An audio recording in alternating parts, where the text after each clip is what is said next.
The U.S. markets dropped the most since mid-March last week, as investors try to sort out exactly what's going to happen on election day. In this week's video, I'll be going over the returns and some key historical data as to what happens in the U.S. markets right after a presidential election. Also, Matt will be going over some sectors of the market that we'll be paying attention to if President Trump remains in office. A different set of sectors that we'll be paying attention to if Biden gets elected, but most importantly, our areas of focus if we don't know who the president is for an extended period of time after Election Day.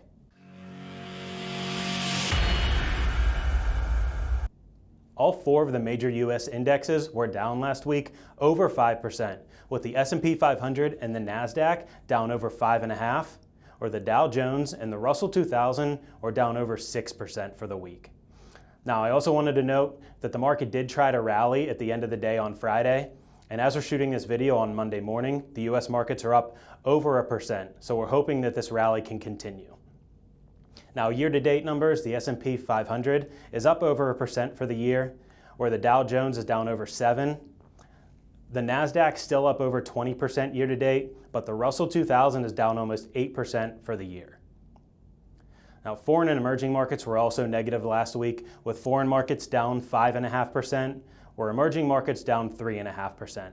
And now this negative week out of foreign and emerging markets made both of these negative on the year, as emerging markets now down about 0.5% on the year, where foreign markets are down double digits. Now, I want to go over some historical data as to what has happened in the U.S. markets the day after a presidential election. Now, since 1932, there's been 22 presidential elections, and in 14 out of 22 of those elections, about 64% of the time, the U.S. markets have ended up negative the day after the election. So let's take a look at the three most recent occurrences. In 2008, when Obama was elected, the market was down the day after the election over 5%. When Obama was re-elected in 2012, the market was down almost 2.5% day after. And in 2016, when President Trump was elected, the market was down 4% in the early hours of trading. So while these numbers may look bad, when you look longer term and a year out, the markets have been positive 16 out of those 22 occurrences, which is about 73% of the time. Now, these statistics are from a normal election year, but as you know, 2020 has been anything but normal. So in the next part of this video, Matt will be going over where our areas of focus are under each presidential administration. Also, he'll be going over our focus if we don't know who the president is for an extended period of time after election night.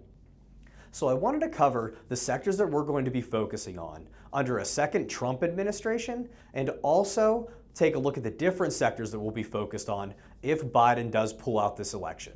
So let's go over the hypothetical scenario that President Trump wins re-election. There's really two different sectors that we're going to be focused in on, and both of them are going to be here in the United States.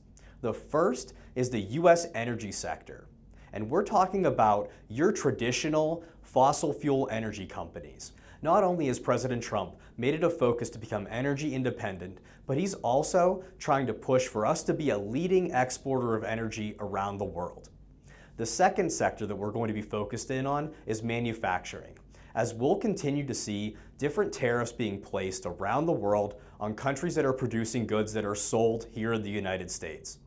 Those deals will make it more competitive for companies to actually be able to sell goods and produce goods here in the U.S. There's also one major overlying reason that we're looking at these two sectors, and that is President Trump has already stated that there will be no more lockdowns and the economy will be reopened fully, which would get us back to normal energy consumption and normal manufacturing levels, hopefully within a year. Second, let's talk about if Vice President Biden does win. In this administration, we're really going to be focused in on two different sectors. The first is the energy sector, but specifically renewable energy.